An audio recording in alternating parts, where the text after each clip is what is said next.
Have you ever been in one of those conversations, maybe at work or something, where someone brings up honesty as like a core value? Oh, yeah, definitely. It's almost universal, isn't it? Totally. Like 90% of the time, groups are all nodding along. Yes, honesty, we need that.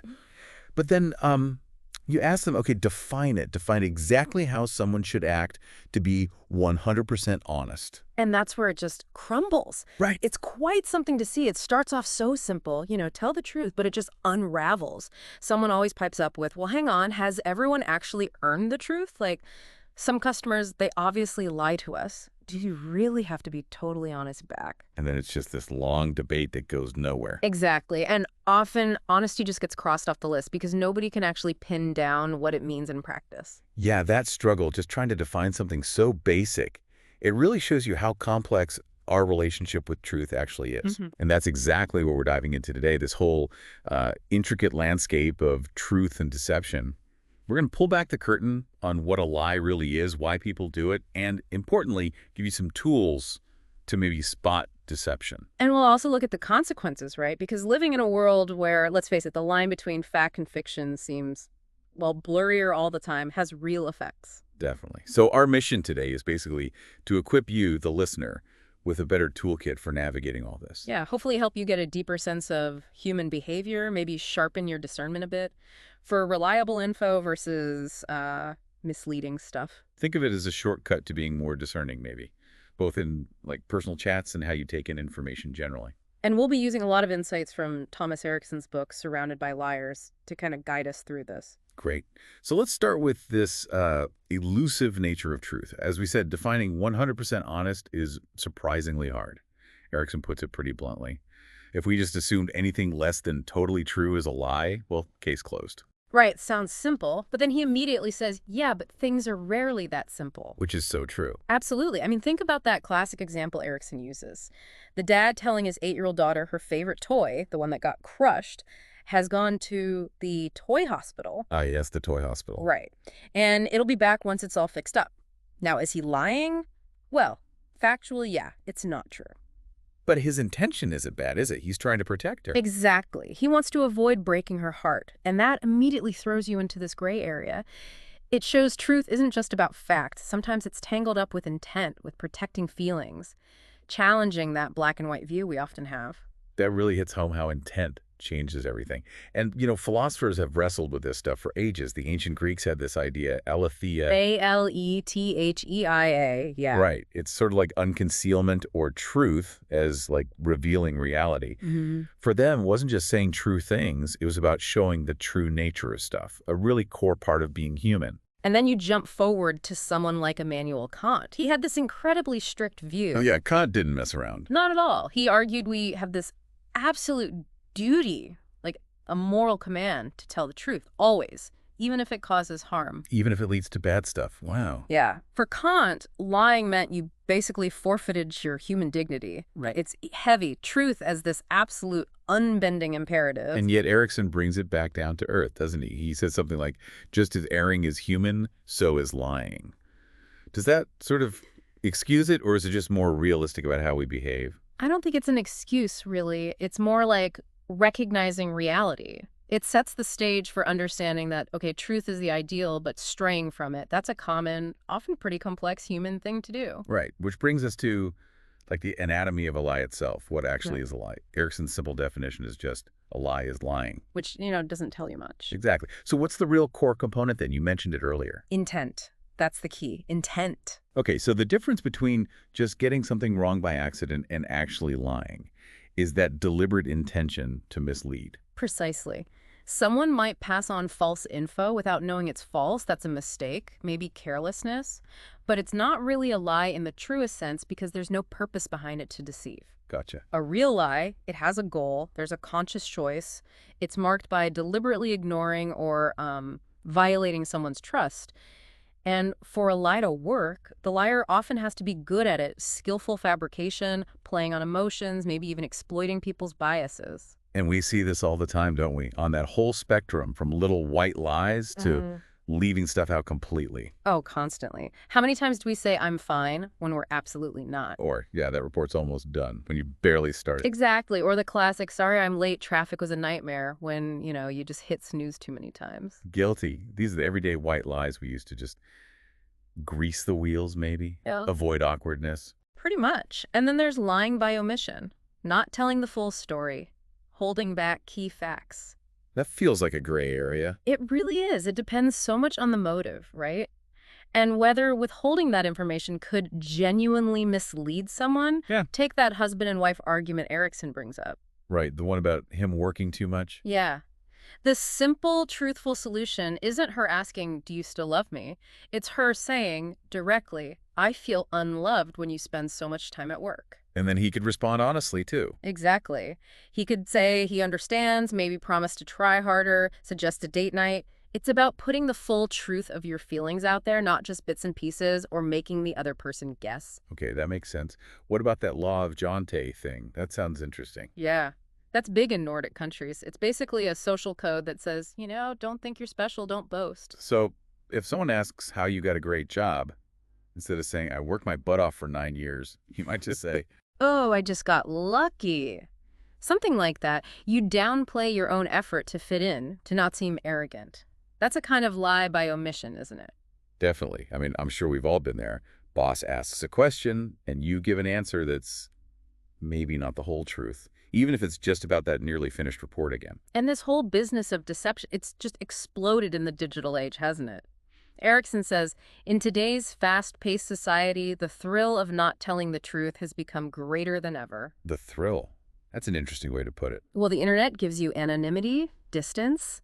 Lies can spread so much easier, so much faster. It really blurs the lines between what's real and what's fake online. Yeah, it's kind of scary how easy it is, like false amplification with social media bots. Exactly. Artificially boosting messages to make them look way more popular than they are. Or think about those influencers who apparently have like 95% fake followers. 95%.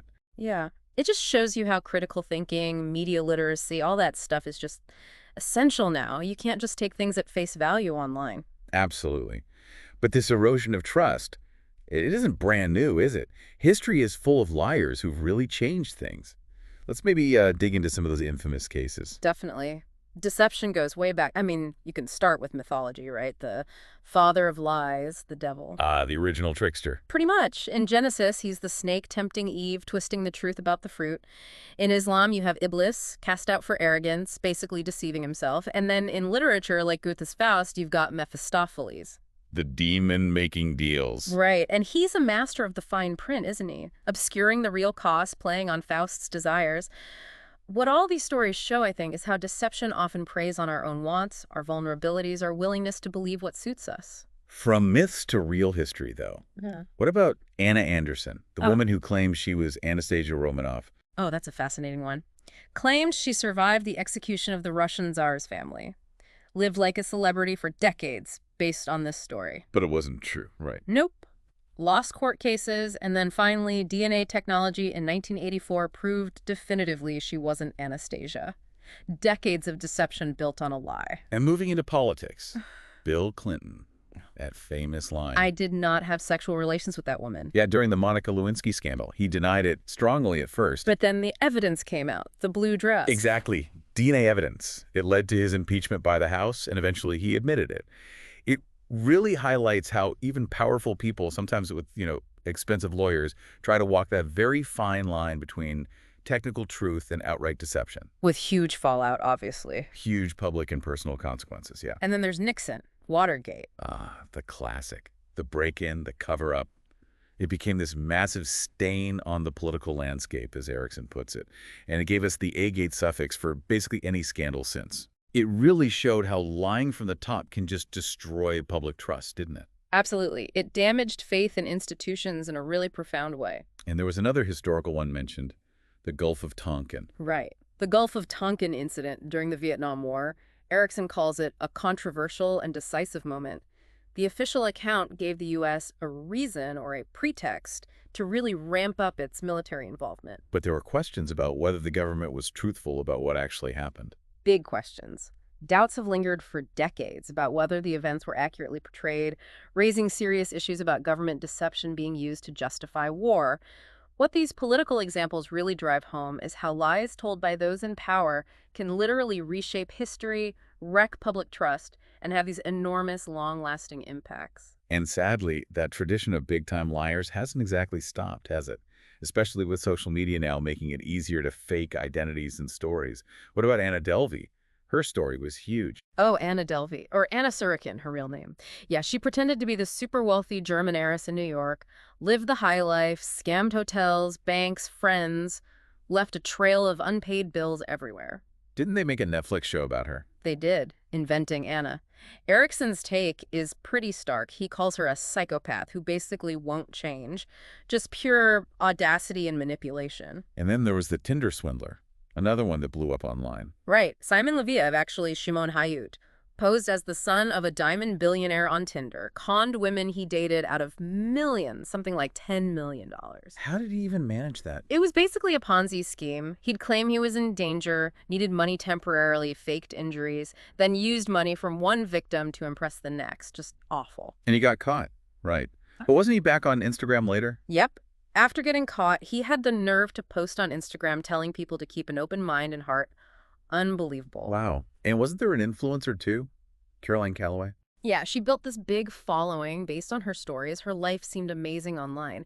But then she planned this creativity workshop tour in 2019, and it just collapsed into chaos. People called it Tourgate. So accusations of fraud again? Fraud, fabrication, questionable ethics, the whole package. These stories, and even simpler ones like Ericsson's Alexander the Tech Guru, Who was that?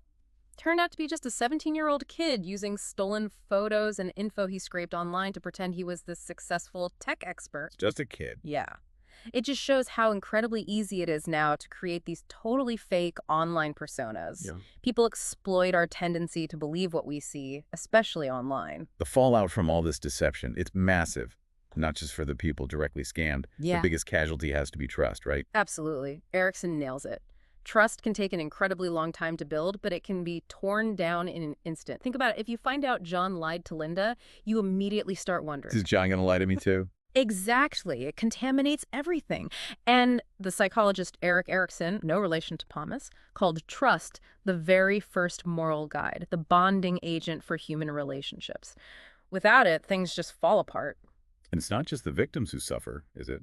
Lying takes a toll on the liar, too. Oh, definitely. It creates this inner tension. Psychologists call it cognitive dissonance. Right, that feeling when your actions don't match your beliefs. Precisely. Holding conflicting ideas or values like, I believe in honesty, but I am currently lying, it just is going to feel wrong deep down. Studies even show dishonesty can trigger feelings of shame. And people try to compensate somehow. Yeah, sometimes unconsciously, engaging in cleansing acts, like literally wanting to wash their hands to try and alleviate that internal discomfort. It's fascinating. Wow, that's wild. And does it affect different personality types differently? Erickson uses that DIC model sometimes. He does. For example, Reds, those dominant take-charge types. Getting caught in a lie is devastating because it undermines their authority and credibility, which they value hugely. And what about the others? Like Blues? Blues are analytical, they value honesty and accuracy, so being lied to feels like a deep betrayal, a sign of disrespect. They might react with deafening silence, pull back, set up really strong boundaries. It's hard to win back their trust. And Yellows? The sociable ones. Erickson suggests yellows might be more prone to tweak the truth in the moment to keep things pleasant or make a story better. And often they might genuinely don't remember saying it later because they get caught up in the social interaction. So the internal stress, the external damage to trust, the different ways it hits people, it's clear that lies carry this really heavy weight. Undeniably. Okay, building on that, lies aren't just personal anymore, are they? In this information age, they get weaponized, especially using things like statistics and graphs. Right. We hear numbers never lie. But Erickson points out liars use numbers too. It's all about how you frame them. Like those old cigarette ads. More doctors smoke Camels. Exactly. That wasn't based on doctors recommending them as healthy. They just asked doctors which brand they happen to smoke. It's a clever, misleading use of a statistic. Sneaky. And wasn't there that huge controversy with the MMR vaccine and autism study? Oh, the 1999 Lancet paper. That was a disaster. It suggested a link, but was later completely retracted, exposed as fraud. But the damage was done. Right. Huge damage. Vaccination rates plummeted, preventable diseases like measles came back, all because of one fraudulent study. Even though tons of later studies involving hundreds of thousands of children found absolutely no link whatsoever.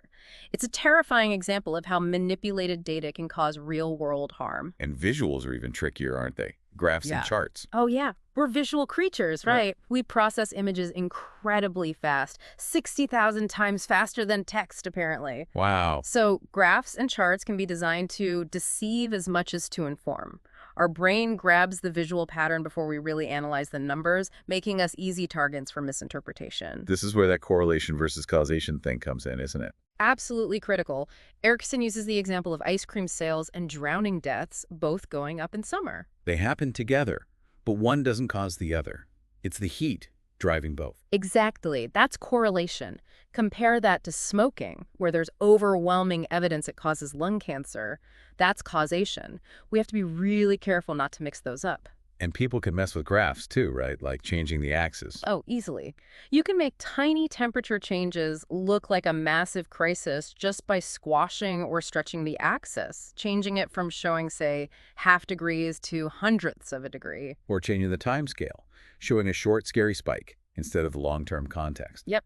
Showing global temperature changes over the last 50 years looks very different from showing them over 800,000 years. And then you get those deliberately absurd graphs, like the one correlating global temperature with the decline in the number of pirates. Wait, seriously? There's a graph for that? There is.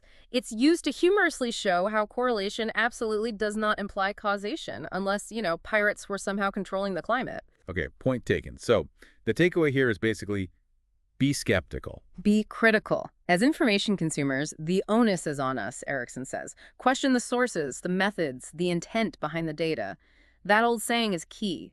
Trust, but verify. That feels more important than ever, especially with the media. There's this general feeling, isn't there, of trust eroding, and lots of talk about bias. Definitely. It's a common concern. Take the 2020 U.S. election coverage, for example. You had criticisms from different sides. Some felt outlets like Fox News downplayed COVID or pushed unfounded election fraud claims, while others felt channels like CNN were maybe overly critical of Trump or too favorable towards Biden. Exactly. And we're just reporting those criticisms here, not taking sides. But the point is, this perception of bias, whether left or right, exists. And biased news, wherever it comes from, can just reinforce our existing views, polarize us more, and wear down trust in finding reliable information anywhere. So what's the advice for the listener then? Consume news from a variety of sources. Try to get different perspectives, and always remember, news is written by people. And people are very rarely neutral. They have their own opinions, and even unconsciously, those can seep into how they report things. Diversifying helps you build a more complete picture. Makes sense. Okay, one more tricky area. Political correctness and truth. How do those interact? Well, political correctness, or PC, is generally about, trying not to say or do things that marginalize, offend, or harm certain groups. Which sounds like a good thing, right? A wonderful cause, as Erickson puts it. On the face of it, yes, aiming for respect and inclusivity. But there are criticisms. Some argue that, in practice, people pushing for PC might sometimes lie about how the world is actually organized. Meaning critics feel that sometimes, in the effort to avoid offense, factual accuracy gets pushed aside, or that outright lies get mixed in with the good intentions. So it's a balancing act. It's a huge challenge. How do you balance respecting people's feelings and experiences with sticking to factual accuracy and allowing open discussion? There's no easy answer. Erickson suggests it requires critical thinking, empathy, knowledge, and real openness without just ignoring reality. Wow. Okay, so we've seen how complicated and widespread deception can be, from personal lies to manipulated data to political spin. Now let's shift gears. How do we navigate all this? How do you spot a liar? And maybe even more importantly, how do we embrace our own truth? Right. And Erickson takes an interesting approach here, drawing from his work on psychopaths. He basically teaches you how a believable lie is built. Not so you can become a better liar, obviously. But so you can recognize the techniques when someone else uses them. Exactly. It's about recognizing the construction. So what does a good lie involve, according to him? Okay, lay it out for us. Well, first, a clear motive. It's not just random. There's a reason. Second, Choose a credible lie, something plausible. Like Sam in IT blaming a system glitch for deleting data, not admitting he did it. Believable, yeah. Third, mix truth and fiction. Sprinkle in real details, but twist the narrative subtly. Fourth, focus on details, but don't overdo it. Too many details sound rehearsed. It has to fit your normal way of talking. Consistency is key too, right? Fifth point, absolutely be consistent. Even if the story's fake, sticking to it makes it seem more real. Consistent behavior is a shield. Sixth, anticipate the tricky questions. Have answers ready. And body language. What about that? Seventh, master body language. That old myth about liars not making eye contact. Often wrong. Skilled liars control it. They keep their voice steady, act normal. And the final step. Eighth, reinforce it over time. Repetition works. The more frequently a lie is repeated, the truer it will appear to others. It sounds depressingly effective. It can be.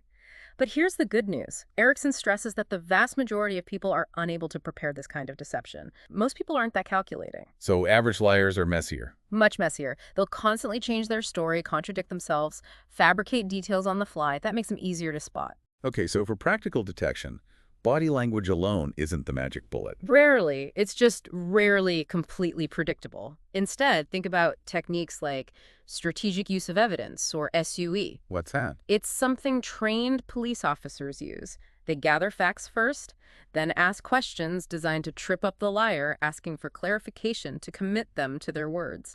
Apparently, officers using SUE can detect more than 85% of all lies. Wow, that's high.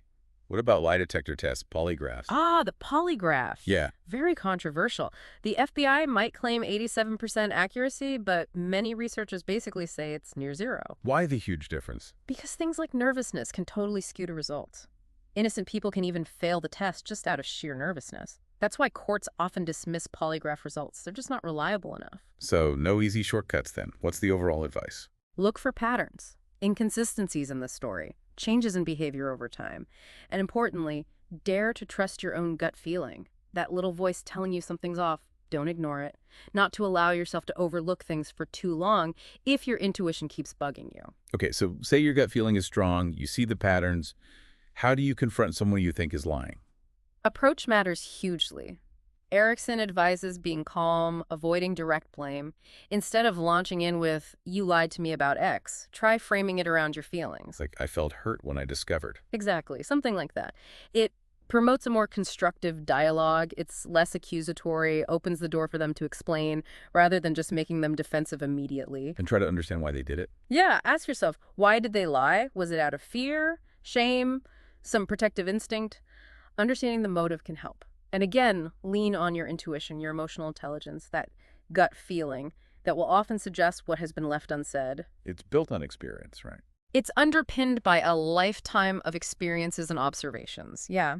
The goal isn't really to interrogate them like a detective. It's more about trying to open up a channel for them through which truths, fears, and vulnerabilities can flow freely, hopefully leading to some kind of resolution, or at least clarity. This makes me think about silence. Yeah. Sometimes not saying anything is powerful too. That proverb, speech is silver, silence is golden. Absolutely. It's not just about shutting up. It's about choosing the right times to speak. And sometimes choosing silence, or even what Erickson calls altruistic deception, can be the kindest option. Altruistic deception, like lying for someone else's good.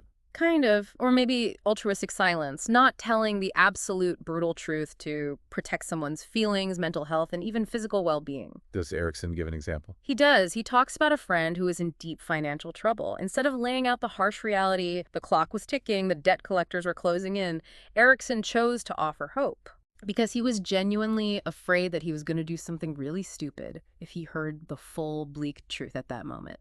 Giving hope, even if slightly misleading, felt safer for his friend. But that must create that cognitive dissonance for the person doing the altruistic lying, right? No, definitely. Erickson acknowledges that. It feels uncomfortable. And he cautions that if you're constantly withholding truth, even for good reasons, it eventually undermines the trust that keeps relationships going. So it's a very, very tricky balance. Okay, so ultimately, despite all these complexities, embracing truth and maybe vulnerability seems like the way forward. That's the core message, I think. Honesty, as Erickson says, doesn't just simplify our lives, it also helps us build genuine, lasting relationships. Especially now, with all the fake news and online personas, real truth feels incredibly valuable, more precious than gold. And for the liars themselves, it's just damaging. Yeah. They live in precarious circumstances, always risking exposure. Plus, there's evidence the stress and mental load can actually damage your own brain. It's a heavy burden to carry. So maybe a challenge for you listening. Think about the last 5 times you can recall when you were less than truthful. Just reflect on that. It takes real courage to be vulnerable, doesn't it? Especially if you worry about being judged. But Erickson suggests starting small.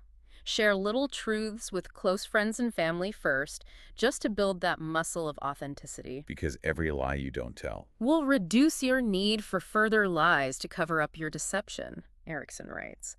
And that spares you a huge amount of fear and anxiety about being found out. It's freeing, in a way. Okay, so we've covered a lot of ground.